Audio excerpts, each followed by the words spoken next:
Advertencia. Las opiniones expresadas en este vídeo son de exclusiva responsabilidad de sus autores y pueden no coincidir con la tuya. Recuerda que este es un canal de divulgación, por lo que cualquier comentario o crítica constructiva serán bienvenidos. En ese caso, te recomiendo ver el vídeo hasta el final antes de hacerlo.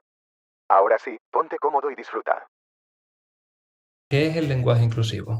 ¿Cuántas veces no hemos escuchado en televisión cuando el hombre llegó a la luna? Darío es un zorro de los negocios. ¿Te suena igual que Inés es una zorra de los negocios? Yo diría que no. Eso se llama sexismo lingüístico. Direi il formaggio fresco, anche io. What does that mean if you lose your accent? Crónicas lingüísticas. Bienvenidos a todos al canal después de un breve pero necesario descanso, parón. Pero, como habréis dado cuenta, tenemos a una persona aquí esperando, que ahora explicaré qué hace ahí. Y es que vamos a tener una nueva sección de entrevistas que espero que también os guste, ¿no? Que, por cierto, intentaré subir también como podcast a las diferentes aplicaciones como Spotify, etcétera, aparte del vídeo que estáis viendo ahora en YouTube. Y hoy vamos a empezar esta sección con esta personita que tenemos aquí. Vamos a hablar con Paula Barriendo Cebrián. Buenas tardes. Buenas. Buenas tardes. Encantada de estar aquí. Me apetecía inaugurar esta sección con ella porque vamos a hablar de un tema que suele levantar pasiones, pero también ampollas, ¿no? Vamos a hablar del lenguaje inclusivo, uno de esos temas que la gente no hace más que darle vuelta, incluso pelear, ¿no? Depende de quién. Ella es graduada en Filología Hispánica por la Universidad de Sevilla. Ha escrito varios capítulos de libros, entre ellos tengo uno que se llama La ausencia del binarismo en la literatura infantil y juvenil como recurso lingüístico inclusivo, o la importancia del lenguaje como herramienta de inclusividad. Ha aportado también a varios congresos que tengo aquí también, uno llamado Ni niños ni niñas, la ausencia del binarismo en la literatura infantil es posible, o la importancia del lenguaje como herramienta de inclusividad, ¿no? La ruptura del binarismo. Y también hace divulgación, o sea, lo tiene todo. Hace de locutora, ¿no? En la sección de La Lingüista Responde en Radio Areusa, que es un podcast de la Facultad de la Universidad de Sevilla. Está en el proyecto El lenguaje inclusivo y sus fantasmas y es la organizadora de la sede Justicia Lingüística del Congreso Internacional de Comunicación Intercultural. Entonces ahora la pregunta es, ¿ahora qué haces? Todo esto es lo que has hecho, ¿no? Pero ¿y ahora qué estás haciendo? A ver, cuéntanos un poco. Creo que has resumido muy bien mi vida académica. Estoy ahora mismo haciendo el máster de Estudios Hispánicos Superiores, también por la Universidad de Sevilla. Y bueno, continúo un poquito con esta temática de inclusividad en el lenguaje, aunque bueno, estoy ahora mismo aprendiendo más ramas de la lingüística, precisamente enfocándome orientándome, ¿no?, a ese camino del doctorado, así que todavía no soy doctoranda, espero serlo prontito. Pero bueno, tienes bastante... Creo que no. Perdón, decía que aún así tienes ya bastante bagaje. Tengo muchas cositas, como has mencionado tú, pero a raíz de una asignatura de la carrera. O sea, he sido muy afortunada, he tenido una asignatura de lingüística, bueno, dos asignaturas del área de la lingüística, con un profesor que nos mete en 1000 fregados.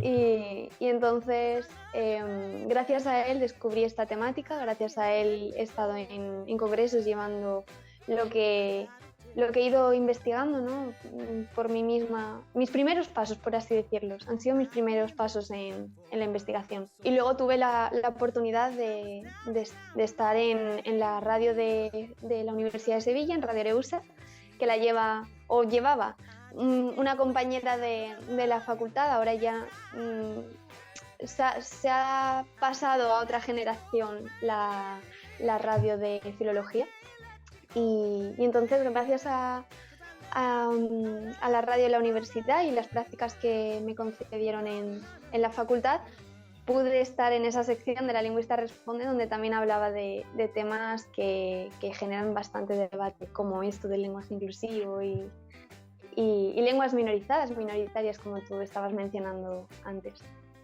Sí, que es un tema bastante, del lenguaje inclusivo, bastante polémico, ¿no? Porque la gente no se pone de acuerdo y tiende siempre a crear bandos, ¿no? Como casi todo.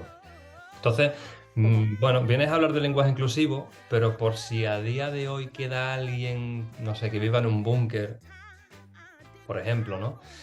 Y no se ha enterado un poco de qué va la cosa. Paula, ¿qué es el lenguaje inclusivo? Es un lenguaje que incluye a las personas, que incluye a todo el mundo.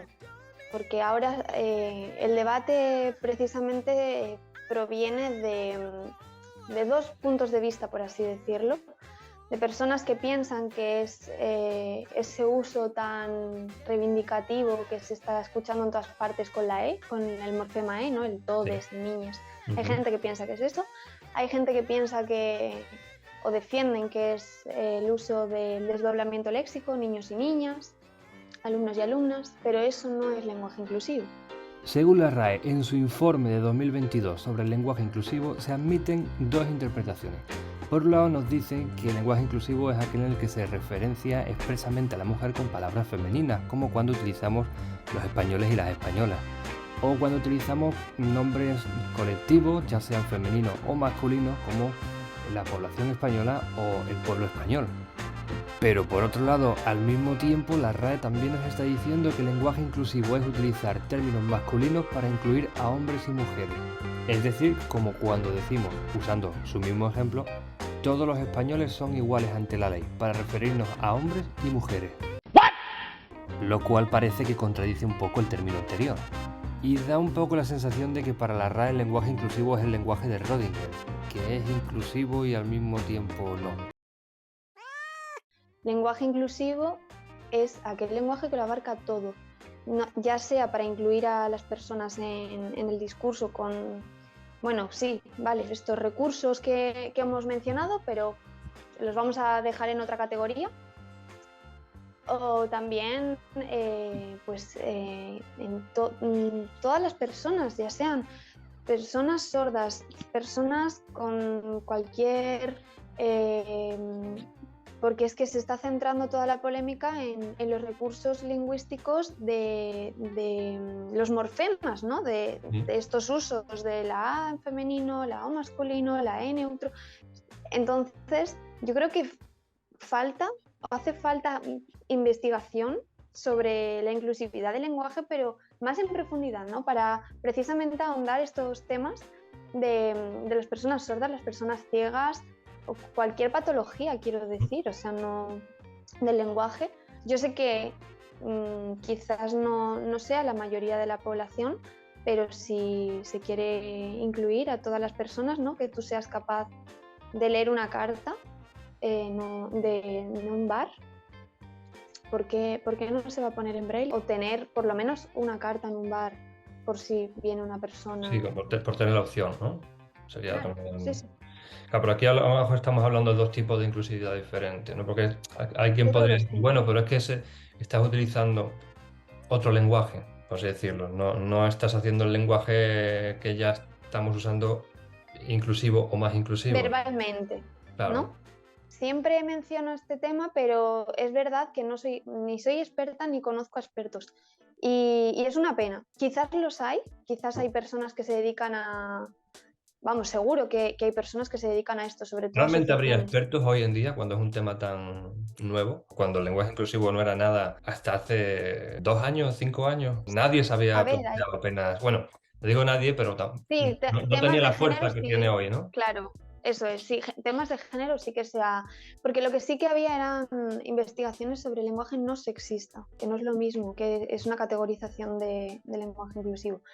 Lenguaje inclusivo como tal, claro, la polémica viene de hace pocos años y como es un tema que ha surgido de la política, no hay muchas investigaciones como tal y quizás sí que hay, yo creo que sí que habrá algún colectivo, alguna asociación que sí que se esté intentando encargar de este tipo de lenguaje inclusivo, ¿no? De lo que estamos hablando del tema del braille pero en la rama de la lingüística, sí.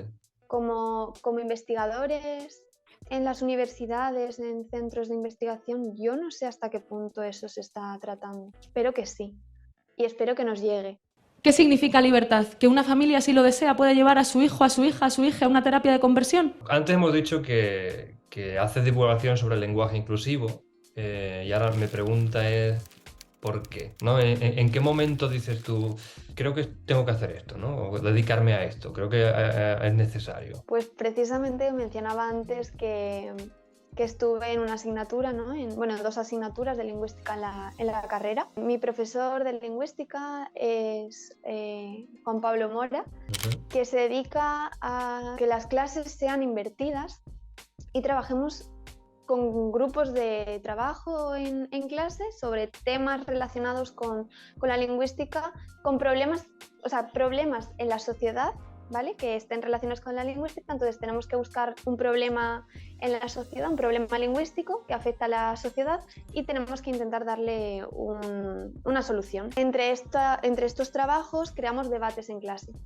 Entonces, nada más llegar, me comenta de hacer un debate de lenguaje inclusivo y me empecé a interesar porque me pareció un tema que, bueno, sí, se estaba debatiendo sobre él, pero no había nada ciencia cierta, o sea, no había contenido como tal científico donde se hablase sobre esta temática, sobre género, pero no sobre el lenguaje inclusivo como tal.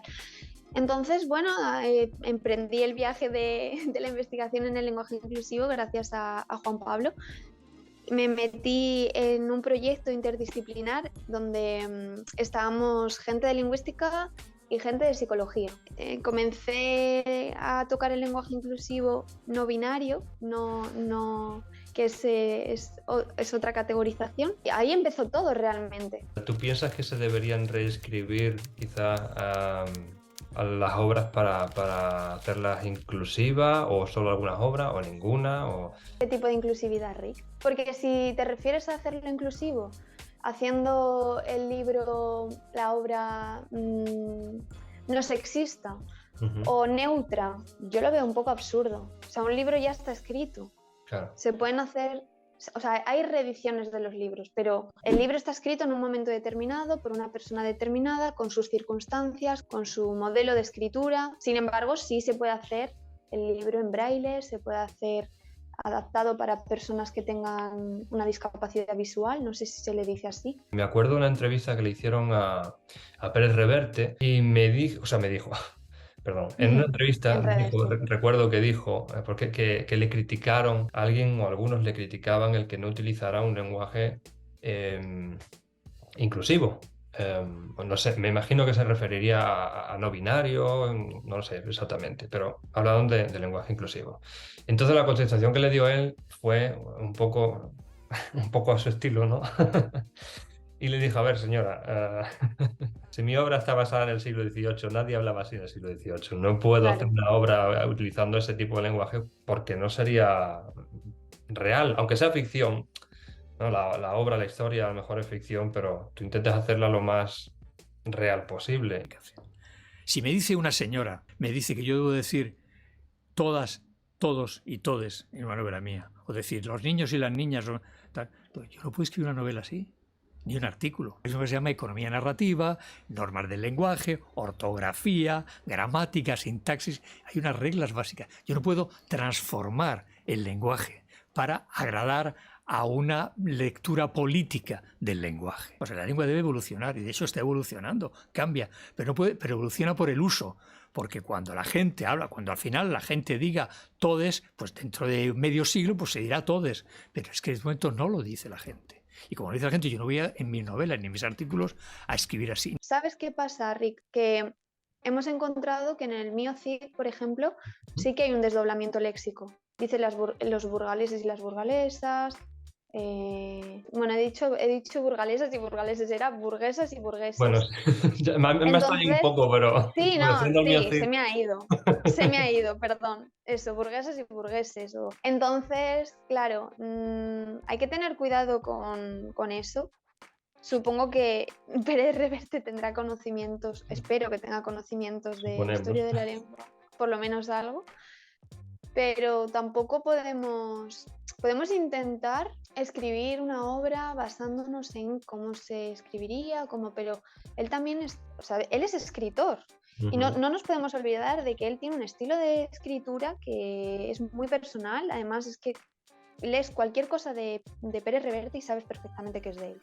O sea, sí. te dan un texto y te dicen que no te dicen de quién es y lo sabes por cómo escribe, lo sabes. Ujú. Entonces, tú escribes como tú escribes, se acabó. Y tú has decidido ese tipo de escritura, tú has decidido esa época determinada de la historia. Al igual que ocurre esto, hay personas que están ahora escribiendo con la E. Es la otra investigación por la que emprendí, ¿no? Que hay libros juveniles que están utilizando la E. Meten personajes trans, personas trans que utilizan la E para identificarse, o personajes de ficción que no se saben, no sabes lo que es, o sea, no sabes si tiene un género o si es... no te identifica en ningún momento que si es una criatura, si es una persona, si es... Y utilizan la E. Tú tienes que defender el porqué, ¿no? No tienes que defenderlo. Es tu libro, es tu literatura, es tu manera de escribir. ¿Cuántas veces no hemos escuchado en televisión, ¿no? Cuando el hombre llegó a la luna. ¿Qué significa? Exactamente lo mismo que cuando la humanidad llegó a la luna. ¿Crees que el lenguaje a día de hoy, hablamos, es machista? El debate realmente está en si el lenguaje es machista o somos las personas quienes creamos la lengua machista. Yo todavía sigo debatiéndome esta cuestión conmigo misma, porque ¿qué fue antes, la gallina o el huevo? No sé quién vino antes, pero sí que es cierto que utilizamos recursos lingüísticos machistas. O sea, hay machismo en la sociedad, entonces al final lo trasladamos a la lengua, ¿no? Como hablantes. Si yo te digo la frase Darío es un zorro de los negocios, ¿te suena igual que Inés es una zorra de los negocios? Yo diría que no. Eso se llama sexismo lingüístico. Yo creo que debemos plantearnos nosotros como personas qué hacemos, ¿no? Con nuestro lenguaje. Tú como hablante, ¿cómo quieres utilizar la lengua? ¿O por qué la utilizas de una manera y no de otra? Claro, porque al final depende cómo uses algo, puede ser interpretado como machista o no, ¿no? Hay cosas que no, hay cosas que tal como las dices, a ver, no tiene ni pie ni cabeza, ¿no? Pero según qué cosas, pues igual cuenta más, digamos, yo creo, la intención. Existe la pragmática, existe el léxico, la lexicografía. Al final yo creo que como la lengua es un cúmulo de ciencias, ¿no? De utensilios, de formas, no sabemos si es la lengua o si es el hablante. A mi parecer, personalmente, ¿no? De manera subjetiva, ¿Sí? Creo que es un poco de todo. ¿Por qué hay insultos? ¿Por qué se crean los insultos? ¿Y por qué ¿Por qué hay algunos de esos insultos, connotaciones? ¿no? Algunos de esos insultos en determinados grupos se puede utilizar y no es un insulto. Efectivamente. Pero fuera de ahí, ¿no? O sea, vemos bueno, por ejemplo, el caso más obvio y más sonado quizás, pues, para homosexual, ¿no? La palabra ¡Marichocho! es un insulto. Y se creó como un insulto para menospreciar y para hacer daño, etcétera. Pero y el colectivo se ha apropiado el colectivo se ha apropiado y el colectivo lo utiliza. No igual todo el mundo, pero sí que se utiliza entre ellos, ¿no? A ver, yo tengo amigos que lo utilizan entre ellos. Claro, igual que entre amigas. Yo he escuchado, será puta, pero ejemplo, de broma, cariñosamente, es que depende. Por eso te digo que yo no tengo claro quién vino antes, si es la lengua machista o si es el hablante, porque en algún momento se ha creado una palabra, un léxico obsceno, vamos a llamarlo así, y han sido las personas quienes la han creado y han sido las personas quienes les han dado una connotación, pero también a la inversa. Claro. Existe un léxico y las personas han apropiado de este léxico y le han dado la vuelta, como en el caso de ¡Marichocho! En el colectivo, ¿no? Homosexual. Entonces, ¿qué hacemos con eso? Si nosotros decimos miembros y miembras a la hora de dirigirnos a un público, estamos inmediatamente reclamando que a los brazos se les llame miembros y a las piernas se les llame miembras. Entonces, ¿crees que el lenguaje inclusivo es necesario? Claro que sí. O sea, el lenguaje inclusivo y la inclusividad no solo en el lenguaje, sino en la sociedad. Combatir contra la opresión, ya sea lingüística, ya sea en cualquier ámbito, claro que es necesario para intentar crear una sociedad un poquito mejor, ¿no? Es verdad que es muy complicado hacer que todo el mundo sepa el lenguaje de signos, que en todas partes haya braille, que es muy complicado porque no hay conciencia, pero necesario, claro que lo es. ¿Y no piensas Claro que lo es. igual, como mucha gente piensa, el hecho de crear este lenguaje inclusivo, cuando se supone que su principio es la igualdad, ¿no? El que no haya discriminación, etcétera, ¿crees que puede conseguir lo contrario? Es decir, al crear este lenguaje inclusivo, hacer esas diferencias más notables. O sea, entonces te refieres al lenguaje inclusivo. Sí, por ejemplo, el tema de la E, ¿no? De poner la E El de para, la E, el desdoblamiento léxico, vale. por ejemplo. Tenemos que, a ver, hay que saber separar, porque por un lado está el lenguaje no sexista, que es el lenguaje que intenta incluir a la mujer en el discurso, ¿no? Por eso los desdoblamientos léxicos, niño-niña, chicos y chicas. Por otro lado está el tema de la E, el tema del morfema E final, es un recurso lingüístico que se ha creado para incluir a todas las personas, ese famoso todes, pero también como tercer género, ¿no? Como comentábamos al principio, para las personas de género no binario, que no se identifican con el binomio establecido en nuestra sociedad, hombre-mujer. Entonces, si quieres incluir a toda la población añadiendo alguno de estos usos lingüísticos, depende, o sea, hasta qué punto. El desdoblamiento léxico, incluso la misma RAE comenta que, bueno, que en algunos casos, en algunas excepciones, donde efectivamente hace falta incluir a la mujer, ¿no? Porque hay ambigüedad o porque no sé exactamente cómo lo ponía, pero pone que en algunos casos sí que hay que ponerlo, pero no hay que hacerlo de manera excesiva porque la economía del lenguaje es algo que hay que mantener, porque bueno, o sea, es súper complicado estar en una conversación y tener que estar diciendo, y se hace súper pesado tener que estar diciendo chicos y chicas, madres y padres, niños y niñas, Sí. ¿no? Todas y Una de las todos. cosas que pensé yo también es como, vale, si yo quiero usarlo, al final también se hace un poco bola, ¿no? A ver, y este y el otro y el otro. Muy pesado. Es que hay debates, en todo lo que estamos hablando hay algún debate. Hay quien dice que bueno, que la academia, la RAE, es un colectivo de hombres, siempre han sido hombres, aunque ahora cada vez se van incluyendo mujeres, pero han sido hombres, son quienes han establecido la norma lingüística y que por eso es el masculino. Es algo que se dice, ¿no? Que se comenta, pero ¿cuál es la verdad? Es que no sé cuál es la verdad. Entonces, el hecho de que la propia RAE, ¿no? Que es la que se supone que impone la norma lingüística, diga que en algunos casos sí que es necesario meter el femenino para incluir a la mujer. O sea, me estás diciendo que el masculino genérico es el que incluye a todas las personas, pero luego me estás defendiendo que bueno, que sí que en algunos casos hay que meter el femenino. También te digo, ¿por qué hablamos de esto del masculino y el femenino cuando tenemos recursos lingüísticos como por ejemplo los colectivos abstractos, ¿no? Que decimos el estudiantado, la familia.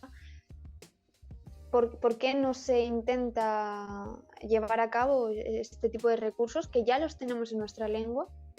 Correcto. Sí. Y no tanto debatir si aquí meto un masculino y un femenino o solo un masculino, porque luego con el tema de la E entra otra polémica. Hay grupos de feministas, de mujeres que reivindican el derecho a la mujer, que dicen que la E no es un recurso que para ellas sea apropiado, no la E para una persona de género no binario, sino la E como recurso de inclusividad genérica, ¿no? Un morfema genérico, porque estamos intentando reivindicar ¿no? el morfema de la mujer en contra del masculino genérico y ahora nos metemos en una E que otra vez estamos visibilizando a la mujer. Es que hay muchos debates, o sea, hay muchos debates abiertos. Yo ayer puse en las redes, puse en Instagram, en Twitter y demás, que si alguien tenía preguntas sobre el lenguaje inclusivo y demás, que me las hiciera. Nadie todavía sabía para qué.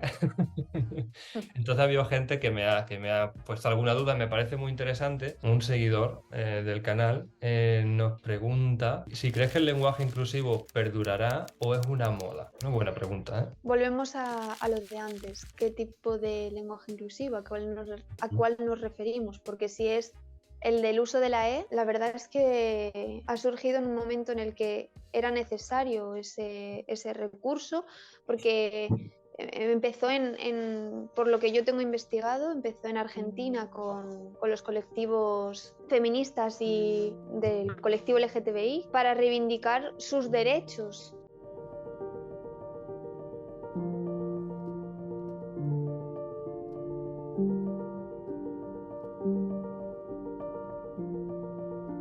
Es algo demasiado novedoso como para saber si perdurará o no. Quizás la E genérica, no lo sé, quizás se pierde, pero se mantiene para las personas de género no binario. Pero sí que es verdad que tenemos libros donde ya se está escribiendo con la E. Hay literatura científica, es decir, hay personas que escriben artículos utilizando la E. Hay artículos periodísticos que están escritos con la E. Habrá que esperar a ver qué ocurre, porque que haya literatura científica escrita, bueno, científica, libros, que haya escrito con la E, puede dar pie o bien que la gente se olvide y decida no continuar con ello, o todo lo contrario, que las generaciones jóvenes comiencen a leer esta literatura precisamente con la E y que esté escrita con la E y que decidan continuar, porque es muy curioso que la mayoría de los libros que vienen escritos con la E son libros juveniles, infantil juveniles, que es lo que es una parte de la que yo he investigado. Es que yo no sé si dentro de 5 años mi hermana de 13 años que ha leído este libro lo va a tener interiorizado y va a seguir utilizando la E. Claro. Sí. A lo mejor para identificar a algo que desconoce o para una persona trans. Es que es muy curioso eso, ¿no? Yo creo que al final dependerá de las generaciones y de cómo continúe. Y del apoyo que se le dé, ¿no? A raíz de esto, tenía yo ya preparada, y era que, bueno, respecto a las publicaciones que mencionamos al principio, por ejemplo, la de Ni niños ni niñas, la ausencia del binarismo en la literatura infantil es posible, ¿no? ¿Cómo crees que esto puede influir lingüísticamente? Realmente, mi estudio no versa solamente de libros que están escritos con la E o con desdoblamiento léxico A o E, sino también de libros que son ambiguos, que utilizan, escogen una historia y le dan ambigüedad.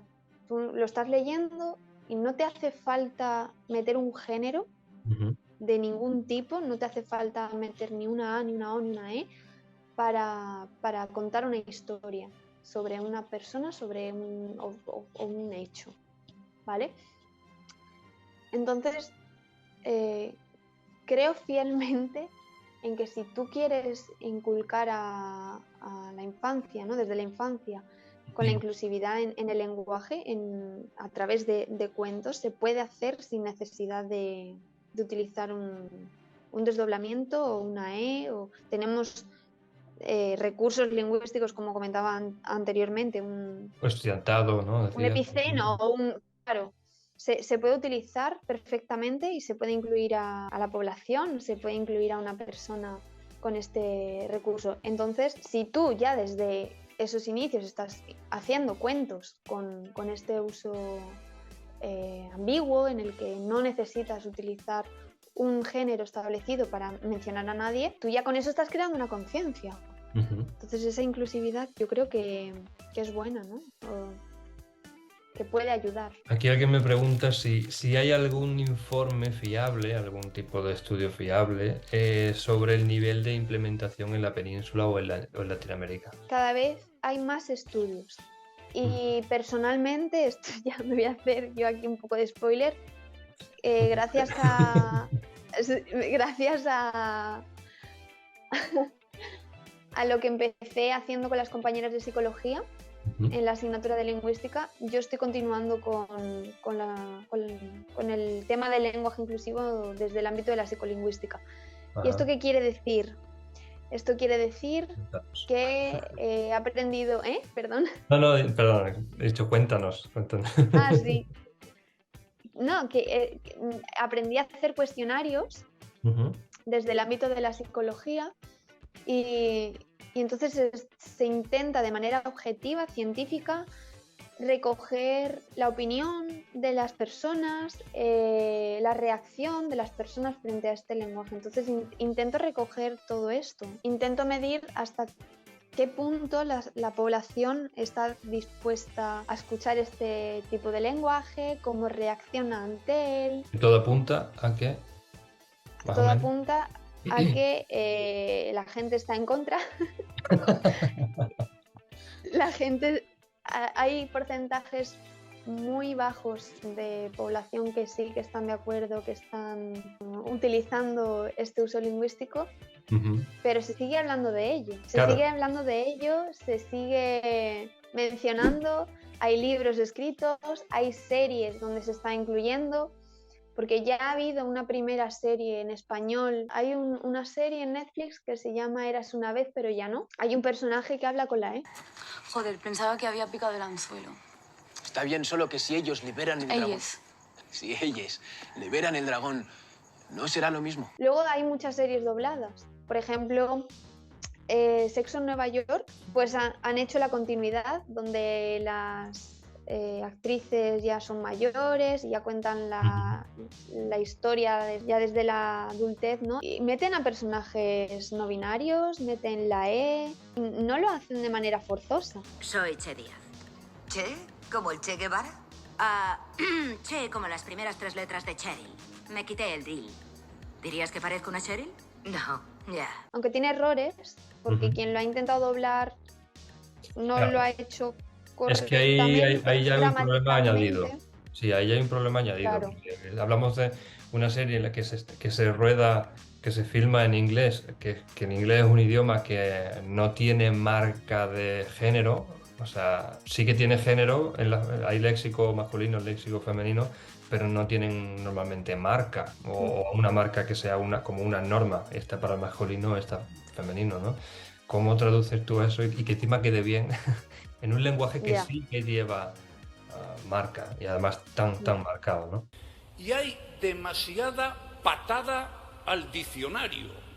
El todes, el iges, demasiada patada al diccionario. Para ir acabando, mucha gente piensa que el lenguaje inclusivo se ha utilizado e incluso tergiversado por algunos partidos políticos, que son los que parece que se aprovechan de esta situación y que lo utilizan. ¿Tú qué opinas sobre esto? A ver, esto empezó desde un movimiento social. Comenzó con un colectivo de feministas y de personas trans y del colectivo LGTB. O sea que, bueno, LGTBIQ+. Entonces, si ciertos partidos políticos se apropian de este movimiento, de este recurso lingüístico, para hacer que personas de ciertos colectivos accedan, estén de acuerdo con este partido político y les voten, puede ser, quieren intentar llegar a ciertos colectivos de la población y esta es una manera de atraerles y de hacer que Pero no crees que realmente estos políticos que utilizan ese lenguaje en su campaña, o sea, no es que utilicen el lenguaje, sino que utilizan esta batalla, ¿no? Esta lucha, realmente la sientan, ¿no? ¿O sí? Tenemos muy interiorizado el masculino genérico. O sea, es algo que desde que nacemos lo escuchamos y estamos todo el tiempo utilizándolo, nos guste o no. Que haya alguna persona de la política que evite utilizar siempre el masculino genérico, que intente involucrar a toda la población utilizando recursos como la E o el desdoblamiento léxico, porque sí que piense que es necesario, pues puede que algún porcentaje pequeño de personas sea real, ¿no? Que sea así. Que todas las personas que están utilizándolo desde la política sean 100% conscientes, ya no lo creo tanto. Yo creo que es más por el tema del voto. ¿Crees que existe alguna imposición del lenguaje inclusivo en la sociedad? ¿Crees que están intentando, no digo todo el mundo, pero crees que hay algún colectivo que intente imponer esto al resto de hablantes? Yo creo que imposición no hay. O sea, por lo que yo he leído, por lo que a las personas a las que he entrevistado, lo que sí que hay es que en las redes sociales la gente da por hecho que se está imponiendo. Pues siempre está alguien que se pone a la defensiva que dice, es que yo no me voy a poner a hablar con la E. Es que nadie te está diciendo que hables con la E. Te estamos diciendo que existe un recurso lingüístico empleado que es con la E para involucrar a este colectivo de personas, o que hay personas que utilizan el desdoblamiento léxico porque quieren incluir a la mujer, pero nadie te está obligando a que tú lo hagas. Al menos es lo que yo he visto desde mi punto de vista como investigadora, por lo que yo he recogido, por lo que he leído y por lo que he entrevistado. De hecho, tuve el placer de entrevistar a personas de género no binario para mis estudios y yo les preguntaba, ¿utilizáis la E constantemente? Y las personas lo utilizan cuando están hablando con vosotras. Y todas estas personas me decían que no obligaban a nadie a que les hablasen con la E. Es más, muchas de ellas tienden a escoger un género binario, masculino o femenino, para no obligar a nadie a que les hablen con la E, porque saben lo difícil que es, lo complicado que es ahora cambiar la lengua así de un día para otro. Esa imposición yo creo que no hay. Pero el hecho de que ellos digan, como acabas de decir, ¿no? Digo, bueno, pues al final voy a utilizar un femenino o un masculino para no obligar a nadie, tal. ¿No crees que al final eso es como contraproducente para ellos? Claro que lo es. Porque va contra su lucha, ¿no? Dentro del mismo colectivo sí lo utilizan. Y si una persona está dispuesta a utilizar la E, adelante, pero no te van a imponer, al menos quienes yo he entrevistado y a quienes he leído. Vale, pues me queda una última pregunta que se me ha ocurrido, bueno, no soy el primero que lo hace, pero me parece algo bastante interesante. No sabes quién va a venir después, quién va detrás de ti en esta nueva sección. Me gustaría que dejaras una pregunta para esa persona. Una pregunta que tenga que ver con el lenguaje, no tiene por qué ser con el lenguaje inclusivo, el lenguaje en general, lingüística, algo de opinión al respecto, lo que tú quieras. Vale, pues yo le preguntaría que si considera la lingüística una ciencia. Muy buena pregunta.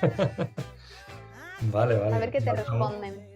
La dejamos ahí para el siguiente invitado o invitada. Así que nada, me ha encantado tenerte y que hayas inaugurado esta nueva sección, este nuevo programa o podcast o lo que sea. Así que de nuevo por haber aceptado además tan rápidamente, que debo decir que te prestaste enseguida a esta locura o aventura, o llámalo como lo que sea que salga de aquí. Y nada, y a vosotros que dejéis en los comentarios qué os ha parecido, que dejéis en los comentarios si tenéis alguna duda más y por supuesto, por ejemplo, a quién os gustaría que trajera aquí, que entrevistara. Así que nada, nos dejamos aquí y nos vemos en el siguiente vídeo.